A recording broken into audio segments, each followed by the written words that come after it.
Hello mọi người, lại là mình đây. Hôm nay mình xin mukbang món sốt vang chấm bánh mì cực tê tê và cực phê phê. Hello.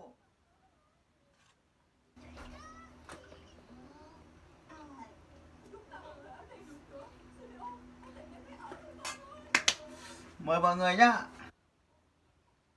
Làm tí vitamin đã.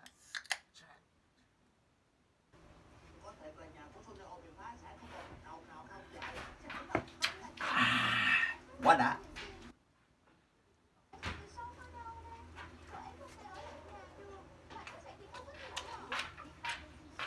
Miếng thịt bò rất mềm.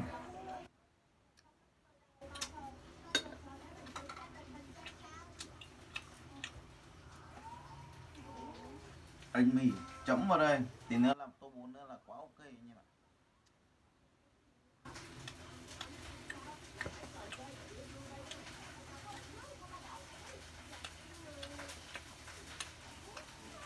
Rồi miếng thịt bò nó mềm nhũn, đúng vậy.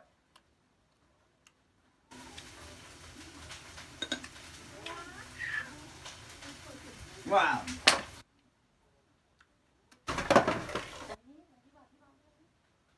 Đuổi chứ.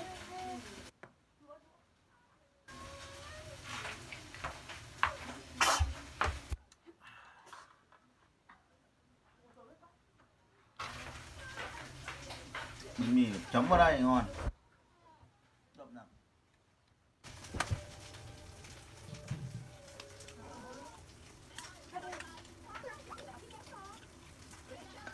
Mình khoai tây vào. Yeah.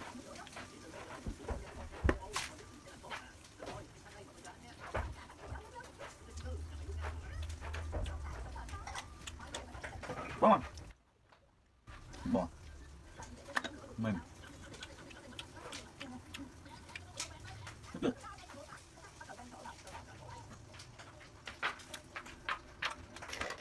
Đây bánh mì làm không Có linh tinh nào không bị ốm đấy. Mà nhiều nhiều nhá.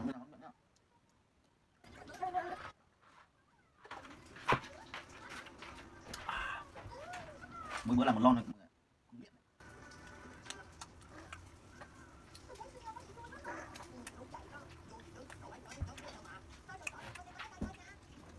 Làm cái thịt bò này.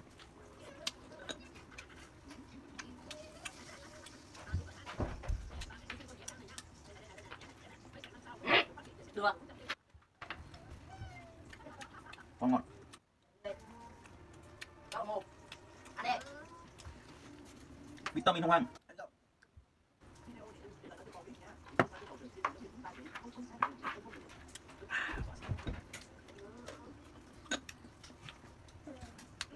Mỹ hảo. Miếng gân bò. Ngon ngồi.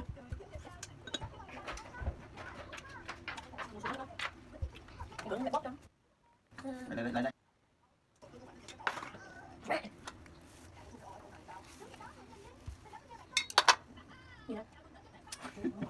Khổ.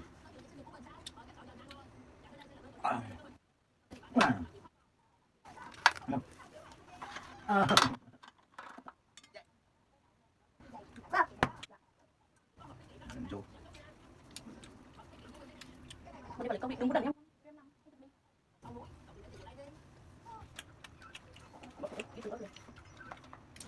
Em hết đau.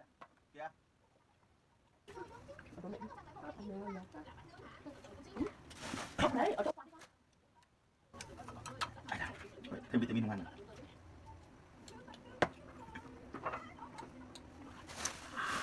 Watch that.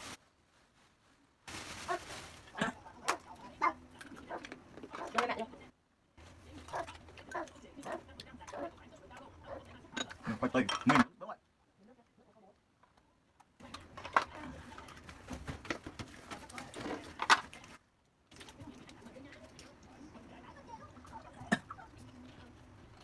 Wow.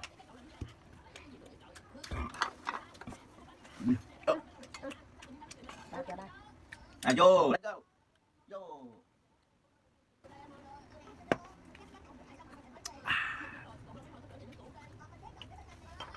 Đây. Không chấm.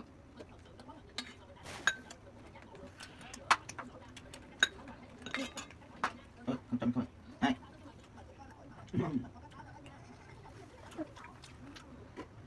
Vô quen. Quá ngon, quá ngon. Cái vô bà con ơi, cái vô. Ba. Vô làm đây, vô liên tục cái xây. Vô.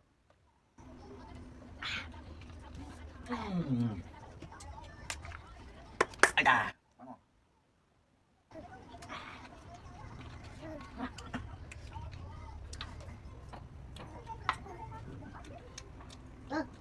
Thấy rồi.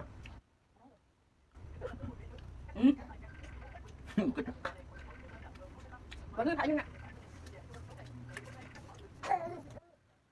Nó có bánh mì sao nào tốt bún. Tốt bằng bún quạt lắm.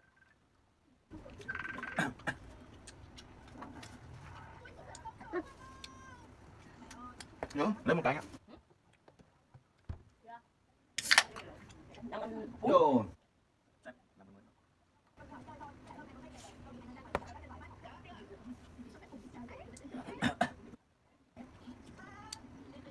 Thịt bò. Toàn.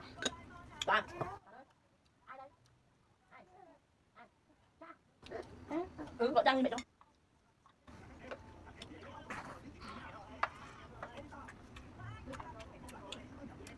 Rô đẹp. Đâu. Yes. Rồi. Cái mắt. Tức vô mốc. Thôi. Đây.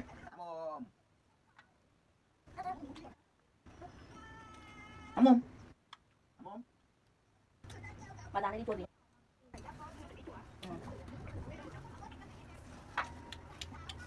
Đi gần 4 giờ mới về. Hay đi chỗ địa phương.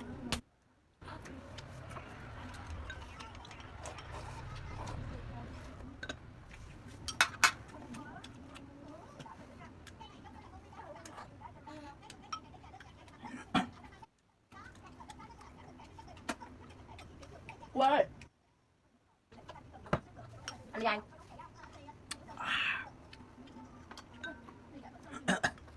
Chưa về. Rồi về nhà luôn, không ăn nấu mình. Không ăn nhà mẹ. Nó nói bắt nó phải đưa nó về thế này. Chấm quá, sắp nghe rồi. Tắm. Tắm nốt.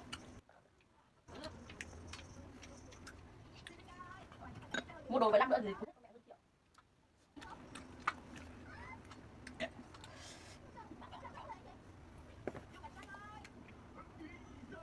cho lượng cho lái tỉnh đó. Chưa cả.